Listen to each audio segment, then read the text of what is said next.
Ya, kali ini kita akan membahas bab tentang stoikiometri. Nah, stoikiometri ini adalah dasar perhitungan dalam kimia.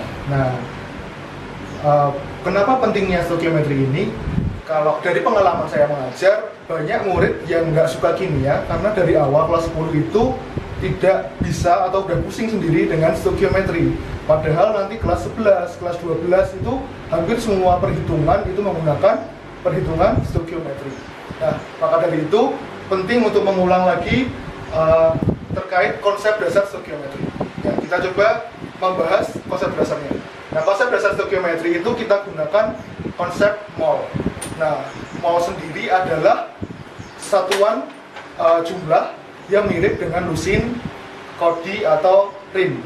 Nah, tapi kalau untuk lusin itu kan biasanya untuk telur gitu kan.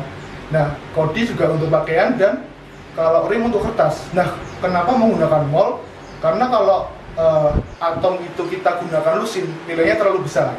Karena 1 mol itu sebesar 6 kali 10 pangkat 23. Nah, itu sangat besar ya. Maka dari itu jadikan mol dulu. Nah, konsepnya seperti ini.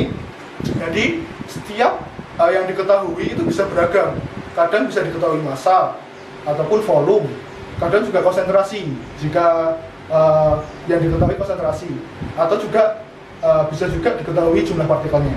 Nah, maka dari itu kita harus tahu bagaimana cara mengubah beberapa yang diketahui, entah itu massa, volume, dan sebagainya, ke dalam bentuk mol. Nah, rumusnya seperti ini.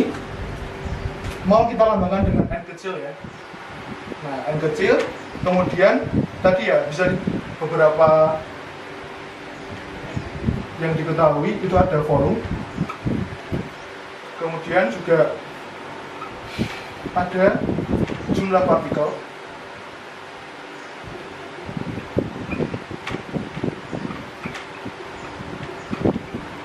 nah kemudian juga ada konsentrasi, dan yang terakhir adalah massa. Nah, pertama untuk massa. Untuk massa ini kita harus mengetahui HR dan MR. HR adalah atom relatif atau berat 1 mol itu berapa gram sih? Nah, itu kita lambangkan dengan AR. Atau MR, molekul relatif, berat 1 mol itu berapa gram sih? Nah, jadi untuk menjadikan mol ke massa, maka dia dikali HR atau MR.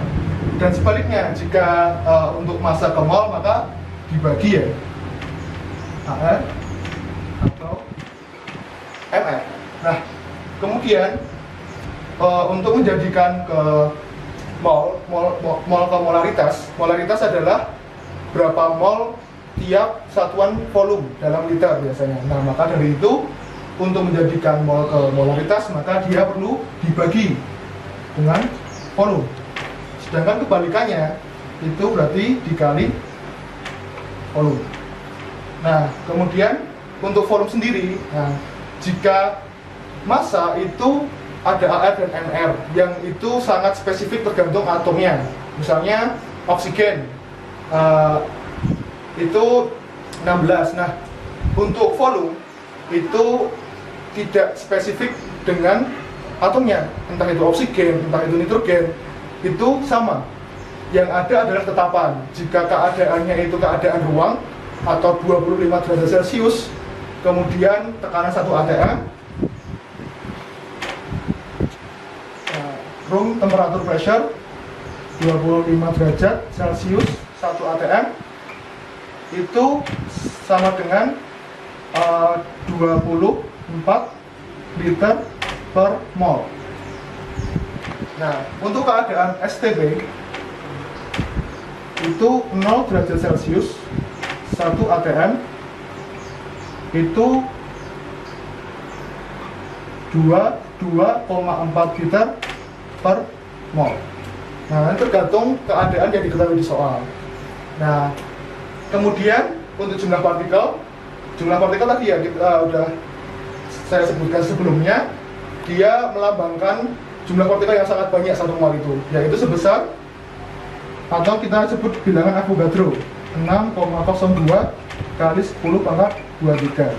Nah, untuk mol ke jumlah maka dikali, dan sebaliknya untuk jumlah ke mol itu dibagi. Nah, setelah kita tahu konsep mol ini, maka kita dapat mengerjakan beberapa contoh soal. Nah, kenapa harus dalam mol? Mol tadi ya seperti buah gitu, berapa jumlahnya gitu. Nah, karena ketika kita mereaksikan sesuatu itu satu partikel ketemu satu partikel, atau satu atom ketemu satu atom. Nah, contoh analoginya itu seperti cowok dan cewek ya, satu ketemu satu gitu, bukan 1000 kg cowok ketemu 1000 kg cewek, nggak bisa, karena yang bertemu adalah tiap satuannya, tiap partikelnya. Nah, maka dari itu dijadikan mol. Nah, contohnya di sini kita kerjakan soal SBM tahun 2018 kode 420 nomor 34. Nah, ini ada logam nikel yang memiliki AR59, dia bereaksi dengan gas karbon monoksida yang memiliki MR28 pada suhu 130 derajat Celcius. Nah, reaksinya seperti ini, Ni ditambah 4CO itu menjadi NiCO 4 kali. Nah, pertanyaannya adalah jika ini ya 25 gram gas CO itu direaksikan dengan 118 gram logam nikel. Nah, yang ditanya adalah berapakah NiCO4 yang terbentuk atau yang dihasilkan. Nah, ini sesuai tadi ya, yang diketahui adalah massa dan massa, dan kebetulan juga untuk soal ini ya, itu juga yang ditanya massa. Maka dari itu nanti yang diketahui adalah massa, kita kembalikan ke kita ubah ke mol dulu, kemudian kita reaksikan sesuai dengan konsep mol. Setelah kita dapat molnya berapa, kita kembalikan lagi ke massa. Nah, untuk soal ini ya, mungkin soal lain bisa massa ke volume atau massa ke molaritas juga bisa gitu. Nah, oke, kita coba ya, kita hitung dulu, atau kita hitung di sini. Misalnya kita diketahui ya, yang diketahui adalah massa, pertama massa CO2 dulu, massa CO sebesar 252 gram. Oke, kemudian yang diketahui kedua adalah massa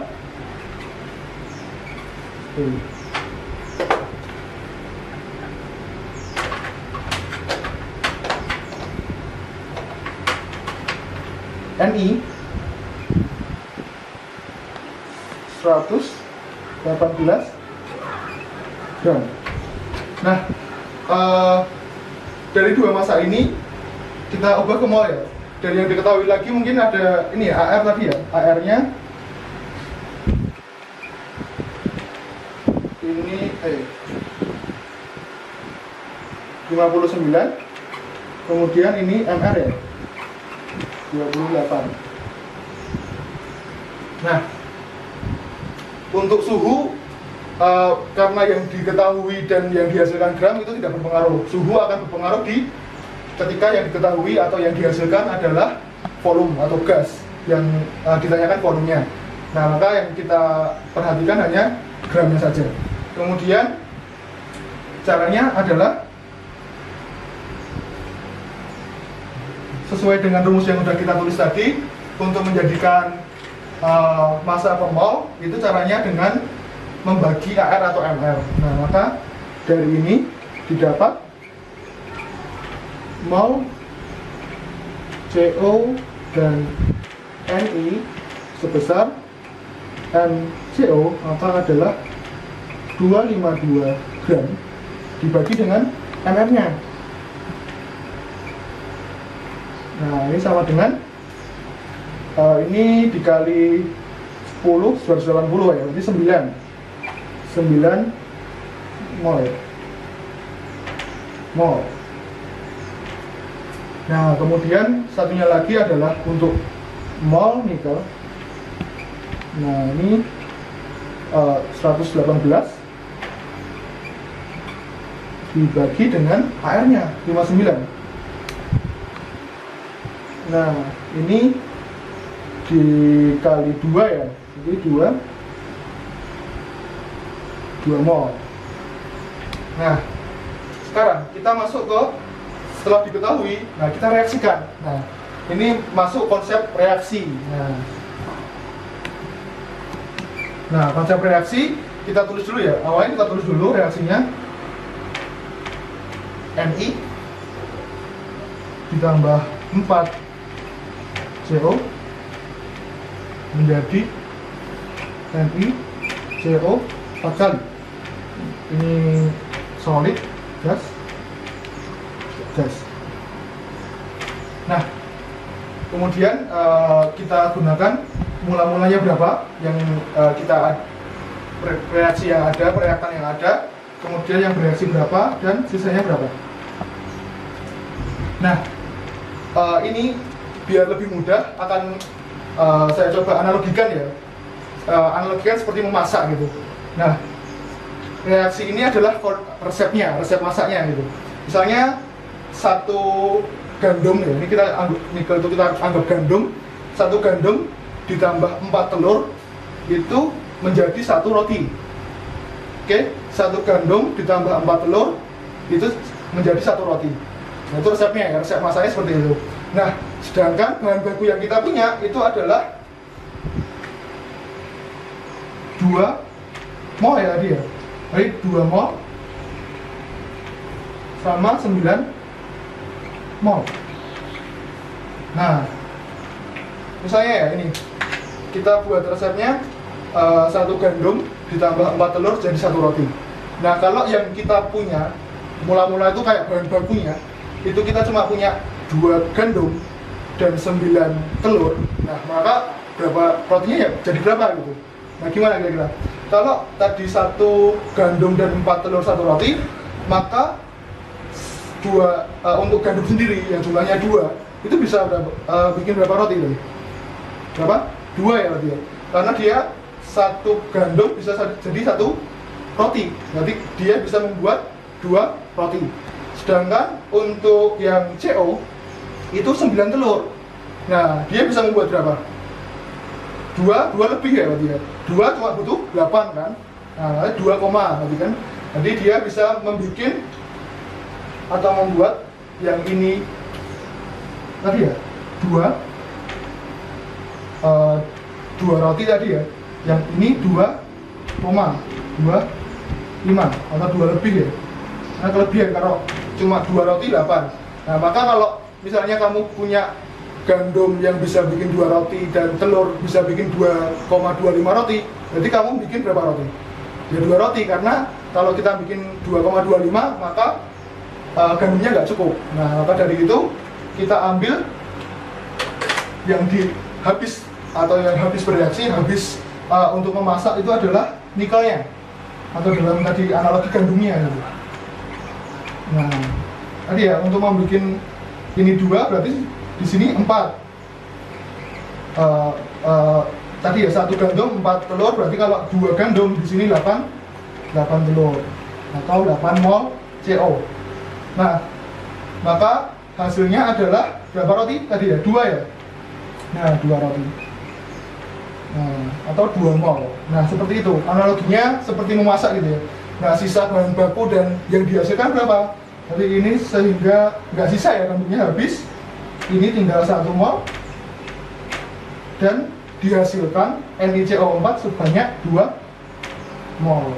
Nah, kayak tadi 2 roti.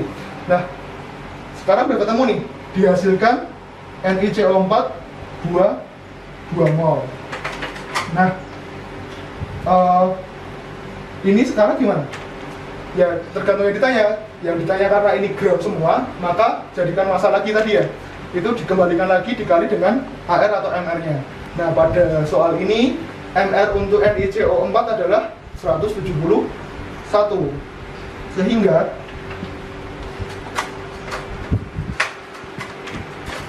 massa NiCO4 yang terbentuk adalah jumlah molnya dikali dengan MR-nya. Nah, ini 2 mol